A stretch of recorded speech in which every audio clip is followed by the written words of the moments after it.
Hold on to your butt. Come on, sucker. Let's get it on. Oh, you want to fight? You want to fight? I do not entertain hypotheticals. The world as it is vexing enough. You don't know anybody named Iris? I don't know nobody named Iris. Can I have a piece of toast? I don't give a damn what you think you are entitled to. We are changing the course of history as we see it. That is what Western demands. How could you do this to me? Really, I want to know. Why did you do that? What you feel only matters to you. Step back for 1 minute and look at the big picture. And that's all. No, not for the real fire. We offer you a bond, a family that very few can understand. Help me. Help you. And don't do drugs. Or Whatever Movies with Wesley and Iris. What up, and welcome to Or Whatever Movies. I am your co-host, Iris, and I am here with my older brother, Wesley. And today, we are talking Amazon original movie, One Night in Miami, ... Like in poetry, you put ... That was good. I thought that Eli Goree's Cassius Clay was great. Pretty darn solid. I didn't think at first that any of these guys much looked like their real counterparts, but just consistently his voice really sold me. And the eyebrows. So these are your boys, dude. You introduced me to Malcolm X's biography by Alex Haley, and we grew up listening to Sam Cooke, and you took a special liking to his music in your formative years. Best soul singer ever. And then Muhammad Ali. I mean, you're all about When We Were Kings, and also introduced me and this podcast to that film. So these are like, I mean, maybe aside from Jim Brown, these are your boys. So I'm a little bit going to be leaning on you in this review. My impression of these men are just that. They're impressions. But this is the first time I've ever seen Sam Cooke, for example, on film. This is the first time I've ever seen that person, that character, hold a guitar. First time I've seen Malcolm X. I mean, he's been depicted many times, but in this sort of intimate setting. So it's hard to really know if this one is more accurate than others. Like, for example, I don't know how it went with Ali and it seems unlikely that Liston would concede pretty early on, where they were both sweaty, barely sweaty, and certainly no one was hurt. Ali came away from his championship bout to hang out in the hotel room with these other three, sort of pillars of the civil rights movement, and didn't have a scratch on him. As he later said himself, "I don't have a scratch on me."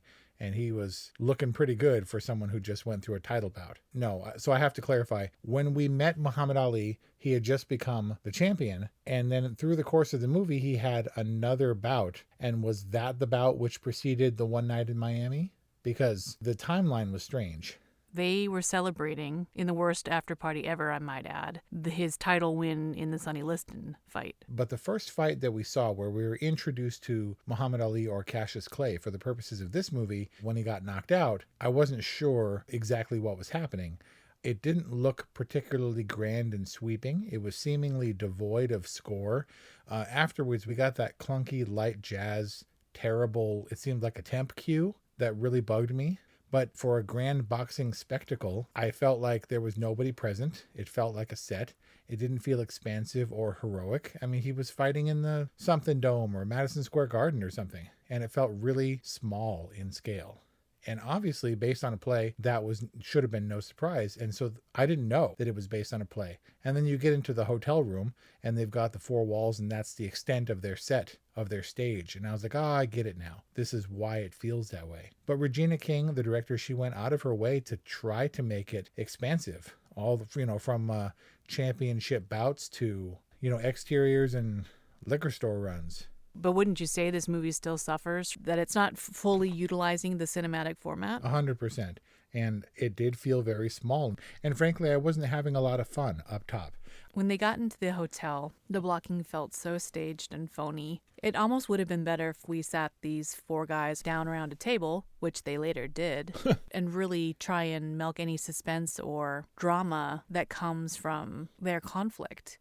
But with them kind of moving around the hotel, the Hampton... The Fontainebleau? No, that was the fancy hotel where Sam Cooke... Yeah, the one where Malcolm X, who wasn't about putting on airs, right, which was a segregated hotel, I guess. The Fontainebleau was. Yeah. And the Hampton House seemed like it was in the Green Book. But it had, for being a modest hotel, it was a fairly nice suite. Not the ideal place for an after party. But that's not what this really was. It was, I don't know what it was, actually. It was supposed to be a celebration, but was it a ruse? It seemed like Jim Brown and Sam Cooke came for a party and were duped. And Malcolm X, I guess, had something else in mind, according to this, fictionalized, dramatized reenactment. And what his agenda wasn't totally clear to me, but they were awfully accommodating. Like, maybe they weren't hiding their disappointment, but they were like, well, I guess this is what it is. And then they just kept on getting pulled into these conversations that Malcolm X was trying to draw out. I felt the same way. I thought, why is this party noteworthy? And why would Muhammad Ali, who's gregarious and precocious, want to sit still with these guys? The only thing I could think was that this was our setting, this was our stage, as the play was laid out, and of like video games where you walk into a room and all of a sudden it's boss level, and then the boss steps out from the shadows and growls and swings the axe or whatever, and you're like, oh, okay, it's time to fight the boss. But why is this boss in this room with no doors or windows? And it's just what you do. You just go in that room and then you're in the boss level. And this was 4 bosses.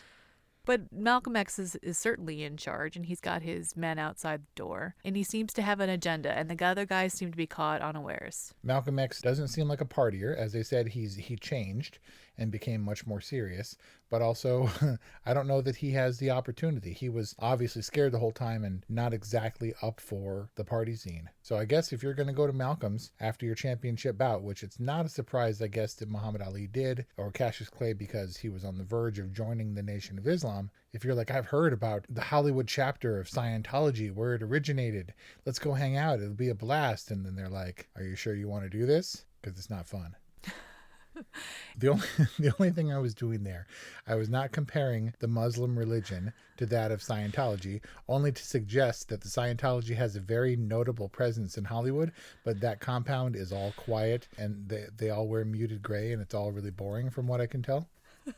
I get it. You were trying to say that Tom Cruise throws a really boring party. It started off as a boring movie, don't you think? I worked in a building across the street from the Scientology building. The Celebrity Center is what they call it, right? Yes. I watched from my across the street window for like an hour, on and off, these gray-blue uniformed people coming in and out of the Celebrity Center with wheelbarrows full of giant gray-blue trash bags. Uh-oh. Like they were getting rid of some serious dirt. Oh, they were shuttling it out of there. I thought maybe they're filling up their gray-blue ball pit for fun times in the center. They were coming out, and then the wheelbarrows were coming back in empty. I don't know, man. Maybe Tuesday is trash day, and they dispose of it under the cover of secrecy. In matching uniform gray-blue trash bags. Was it the same people? Because when I delivered groceries, 2 people came out and greeted me very somberly.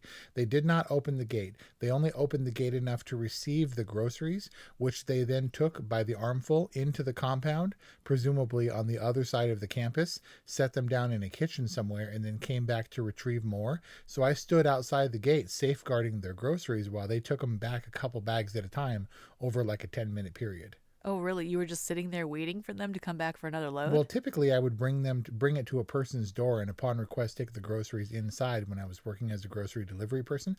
But, we're in the middle of Hollywood Boulevard or wherever it is, and all their groceries, I loaded them to the gate and they wouldn't let me bring them any farther, and they would only take them in a little bit at a time, so I was standing outside with the rest of them. And then they didn't tip me.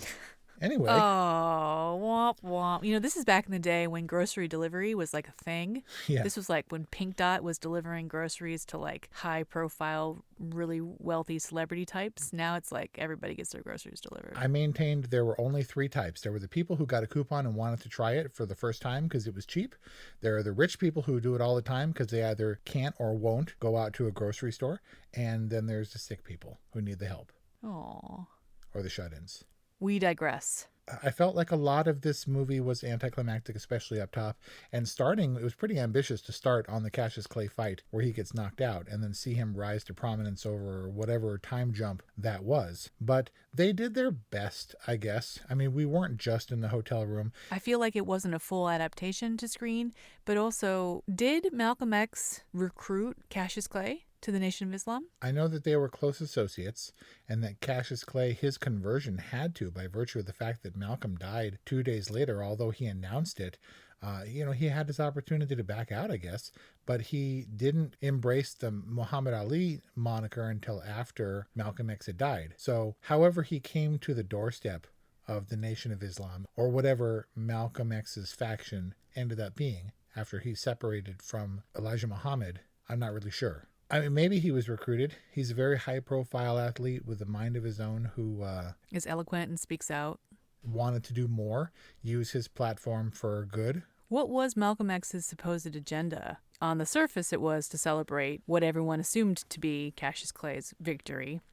But when they got there, it was like, did he really think a gallon of ice cream and like 4 dudes in a room was going to be a party? Or did he have an agenda? And if he had an agenda, what was it other than to get Cassius Clay to commit to his announcement the following morning? I'm not sure, but obviously he pissed him off at one point, and Clay was coming at him and they were going to fight. And that was because it seemed to Clay that he was going to tie him down, to rope him in to the Nation just in time for him to make his break, Malcolm, from the Honorable Elijah Muhammad to start his own faction and use Muhammad Ali as a very prominent figure who had just won the title to usher or add legitimacy to this new operation that he was setting up. Yeah, to help bring people over with him.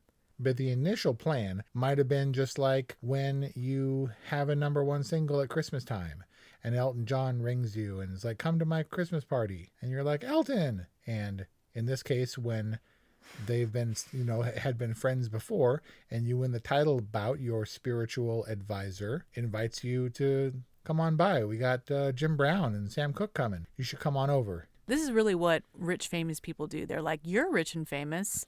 Let's hang out. Malcolm X wouldn't have a lot of friends when he's in Miami, and his other high-profile famous friends also understand what it means to have to or to try to avoid the spotlight. Not Muhammad Ali, who is just itching to preen after his title win. Yeah, I think you gather because you understand the constraints of that lifestyle. In addition to the benefits, it just happened in this case that they were in the South and kind of had to lay low to an extent and decided to lay low together. Mom and I watched this together. And Mom loved it, got really fired up about it afterward, went on this rant about how the injustice against Black people is crazy and to this day it's still happening. And she's like all fired up and like went to bed and couldn't sleep. But she was like, how did they know what these men talked about? Someone must have recorded the story, right? And I was like, I think it's fictional. I mean, there's evidence that these 4 men were together, but nobody knows what happened. It's dramatized and it's fictionalized, right? Like what happened behind closed doors? No, they had a drone flying overhead, just like they did for the 2 popes. The 2 popes, which could have been and should have been so boring. Whereas you have these electric, powerful, charismatic characters, and you put them together in a room, and it's like they cancel each other out in one night in Miami. But the popes were surprisingly engaging.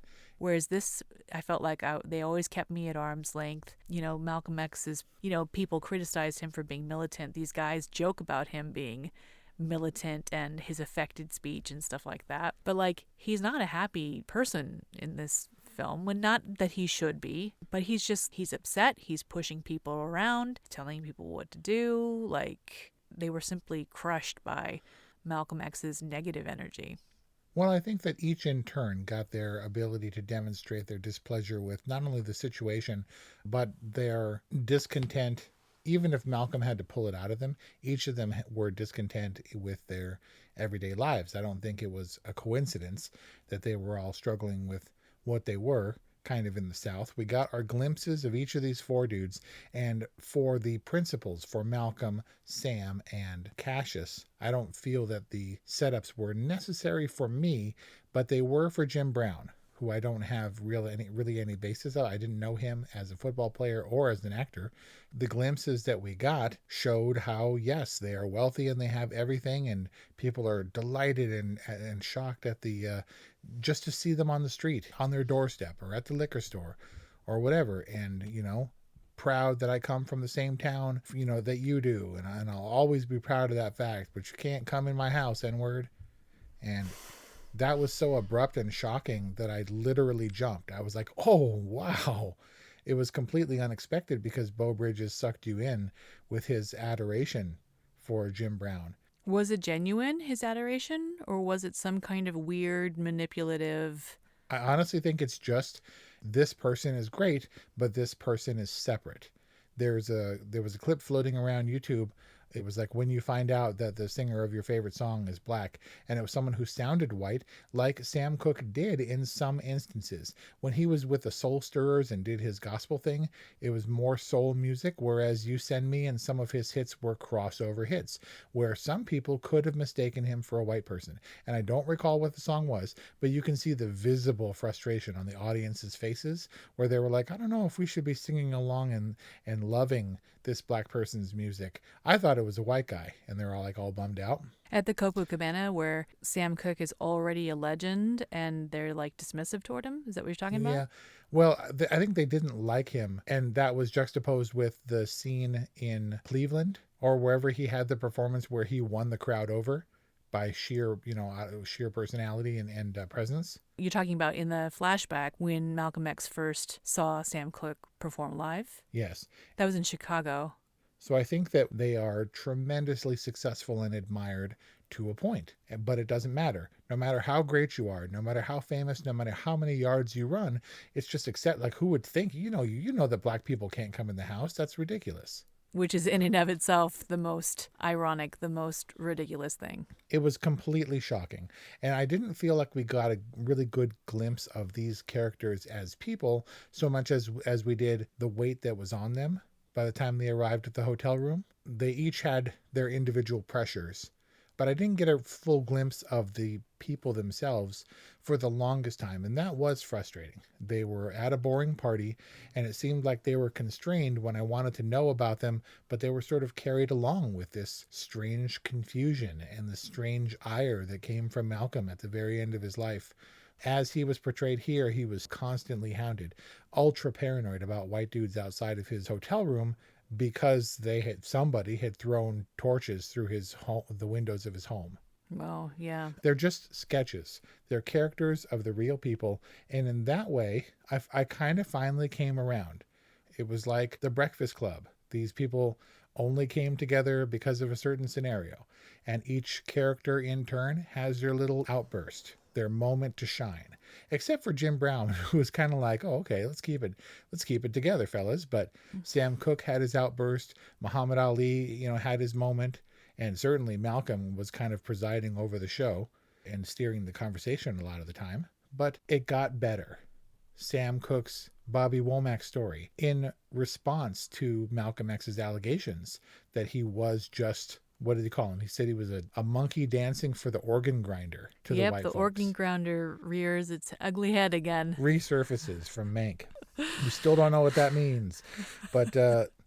But his rebuttal about Bobby Womack and how through the back channels of music publishing and the rights helped him make the money that would enable him to support black artists was a good rebuttal. And he kind of shut Malcolm X down in that way. But the movies seem to suggest that Malcolm X exposing Sam Cooke's missed opportunity, did have an impact on Sam Cooke this night. Yes. And that it changed not only Sam Cooke, but the world, the listening world for the better. Well, that's the idea, right? That this night is an understated magical catalyst for many things. This was the night where Malcolm X got some perspective on his struggle and how it wasn't just about, we got to fight. People are dying every day and you got to fight and you got to do the black and white stuff that Sam Cooke was talking about, or maybe it was Jim Brown was talking about. He kind of softened his approach and let Muhammad Ali or let Cassius speak for himself.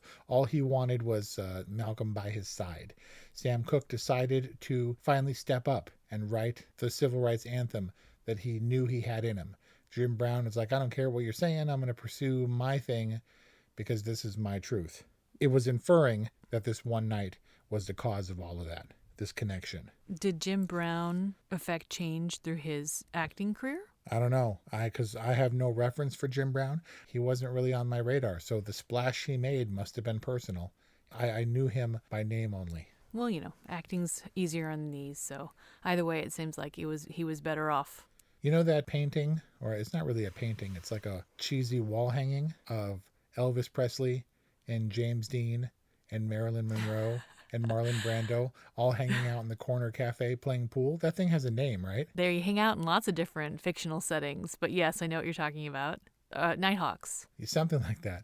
And this movie was a little bit like that. I mean, Malcolm X died 2 days later. Sam Cooke was dead by December of that year. Jim Brown's still around. He's the last one. We have to examine this on how well it works as a movie. I have a real soft spot for Regina King. I think she's great and has been great since the mid-90s when I discovered her and know her from movies like Jerry Maguire and Enemy of the State when she was doing all the acting stuff. Now, of course, she's on Watchmen, and she won her Oscar for Best Supporting for If Beale Street Could Talk, which is the only good thing about that movie. I was like, I really hope she wins. Holy cow, she won. That's amazing. And now she's directing. Good for her. And I think that she did her darndest. I think she did a damn sight better than the dude who directed Ma Rainey's Black Bottom did. Ultimately, it comes down to, all right, we finally get our footing in this world. It doesn't really feel expansive enough to me. You got to fill it. You got to make it feel cinematic. And when they don't do that, you finally come around in the end and you focus on the characters. And honestly, I struggled all the way to the end. It was like these larger-than-life legends where I felt like we did penetrate a little bit to something I didn't know about these guys. I've never seen a biopic about Sam Cooke, and didn't know what the guy was ever like. And I feel like I got a nice glimpse. Did you see Midnight in Paris? Woody Allen? All the writers? Yeah, and Owen Wilson stumbling around and ends up at Gertrude Stein's party, and you get glimpses, and you identify them by those glimpses and those telltale ticks and signs.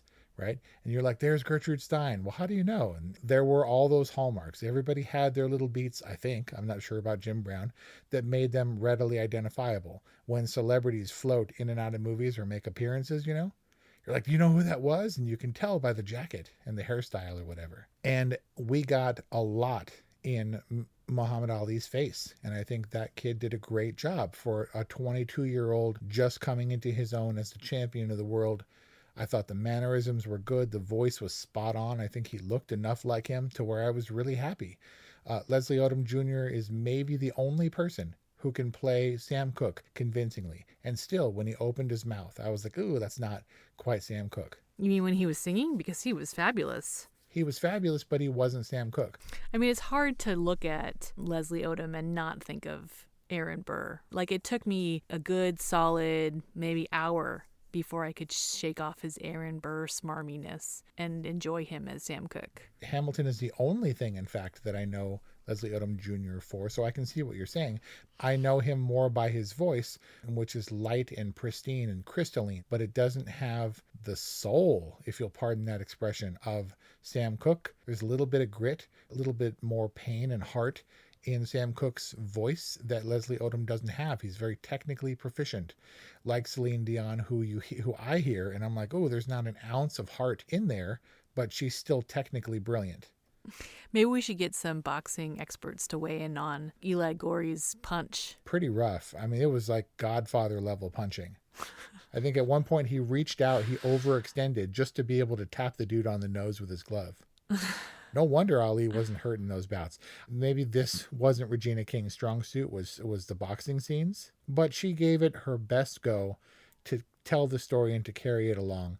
I think that it's certainly an intriguing concept to take these four legends, icons in their own realm, and kind of strip them down and humanize them in this very intimate setting. And if you do it the right way, it doesn't matter how close their impression is, how closely they resemble the person, as long as you feel it. And I feel like I'm getting closer to what it was that didn't work for me. When you take these legends and you strip them down to this very human, relatable level, it's almost like, well, why not just get four dudes who perhaps more empathetically bear the weight of the world? the plight of the everyman or the plight of the black man. Stripping these guys down, it didn't matter who they were. We were supposed to draw so much weight from who they were historically that I felt like didn't translate. You're saying that you perceive these civil rights era titans. Mm-hmm. I mean, this is what I've been saying about the Breakfast Club and things, where you get just four normal people who come together and we come to learn how they're special and what their deficiencies are. But in order for us to care, and there are lots of movies like that, but in order for us to care, the personas weigh heavily. The construct is interesting because it suggests that, these moments are special and they're fleeting and they are ephemeral. And then you can trace back to how something that happens or a change that they affect can be traced back to this moment in time where they touched each other's lives. For all intents and purposes, once you close the door in the hotel room, we don't know what they said or what they did. And in that way, they are just everymen. So there are three levels, I feel. There's historical context. You're in the South in the 60s, and segregation is on the verge of breaking down, and the times are changing, right? And then you have these four figures who everybody knows, so we want to make them look and talk and act just like them. And then there is just the human connection that we don't have a basis for, that we either accept or don't. And I feel like I accepted the first one just fine. Okay, I get it. We're in the 60s in the South. The cars are right. The clothes are right. With the caricatures, they look enough like them. And our friend sounded an awful lot like Muhammad Ali, so let's go with that. And then on the human level that it doesn't seem like connected you to this picture, I felt I got an accurate portrait of what at least the writer had set out to do, which was show glimpses that we hadn't seen before, attached to celebrities that I admire. The writer, none other than Kemp Powers, who has the, quote, rare distinction of being the writer of two films released on December 25th, 2020, one being Soul and the other being One Night in Miami. Maybe Kemp Powers is just your guy. Like I said, I struggled all the way to the end. I definitely think this is an all right movie, and I was touched, and I was a little bit choked up, but I loved A Change Is Gonna Come and all the Sam Cooke's music before Leslie Odom Jr. ever opened his mouth. And I was able to get past that it doesn't sound exactly like him, that these guys aren't the real people, and maybe this is not how this night in Miami actually took place, but it was enough that I was won over. I was strangely and surprisingly touched. And so I have to credit the acting more than anything with what sold this movie for me. I'm going to give it an official all right and kind of on the higher end. Kingsley Ben-Adir, a British guy who played Malcolm X, and I think did a really, really good job, because Malcolm X is one of the three most prominent finger characters in cinema history. If you don't got the finger, you don't got Malcolm X. There are only three people who are known for the finger, and one is Malcolm X, and the other is Leonardo DiCaprio. And who's the third one? Thinking. E.T. Listen, I can get behind the acting, and props to our four main characters, and big credit to our director, Regina King, who I'm sure had a lot to do with it. First feature. To tweaking those performances, but to me it didn't feel significant. And when I look at the movie poster and I see that the historical figures are getting bigger billing than the actors themselves, I'm getting the feeling that they're being used to misconstrue or rewrite history. And in execution, it was literally boring. So I think that's a boring from me for One Night in Miami. And there you got it. That's our review on One Night in Miami, Amazon original film available on Amazon Prime. Let us know what you think about this film. A little bit polarizing for us. 818-835-0473 is our hotline. Leave us a voicemail. Let us know what you think. orwhatevermovies@gmail.com, @orwhatevermovies on Instagram. Please subscribe to our podcast. Please support us on Patreon. Thank you for listening. We hope you enjoyed this review on One Night in Miami, and we'll see you next time.